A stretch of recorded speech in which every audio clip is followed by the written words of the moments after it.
নমস্কাৰ। নতুন প্ৰজন্ম আজি আম আদমি পাৰ্টিলৈ কিয় ওলাই আহিছে?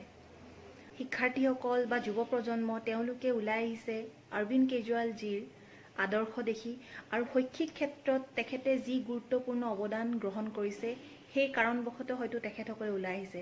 ছাত্ৰ ছাত্ৰীসকলক বিনামূলীয়া শিক্ষা প্ৰদান কৰাইছে। প্ৰাইভেট স্কুলতকৈও চৰকাৰী স্কুলৰ মানদণ্ড অধিক উন্নত কৰিছে। OBCৰ লগতে জেনেৰেল কেটেগৰী দৰিদ্ৰ লোকৰ ল'ৰা ছোৱালী বা সন্তানেও আজি IIT বা NETৰ পৰীক্ষাৰ কোচিং ফ্ৰী কোচিং তেওঁলোকে আজি পাইছে।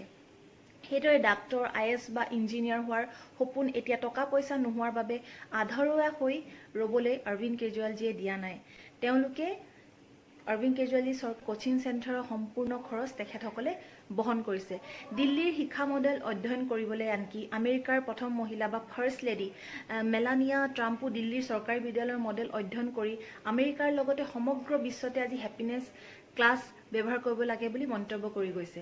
কিন্তু আমাৰ অসমত ছাত্ৰ ছাত্ৰীসকলক বিনামূলীয়া শিক্ষা প্ৰদান কৰাটো অতি দূৰৰে কথা। তেওঁলোকৰ নামত অহা যিবিলাক স্কলাৰশ্বিপো আছে সেই স্কলাৰশ্বিপখিনিত টকাও যে কেলেংকাৰী হয় সেয়া আমি ৰাইজে নিউজ চেনেলত দেখিবলৈ পাওঁ।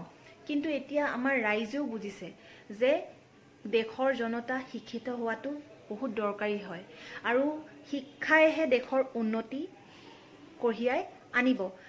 এতিয়া ৰাইজেও বুজিছে যেতিয়ালৈকে দেশৰ প্ৰতিজন জনতা শিক্ষিত নহ'ব তেতিয়ালৈকে শাসকে আৱেগৰ ৰাজনীতিৰে বা ধৰ্মৰ ৰাজনীতিৰে জনতাক শোষণ কৰি নিজৰ স্বাৰ্থ আদায় কৰি থাকিব পাৰিব, যিদৰে ব্ৰিটিছে কৰিছিল।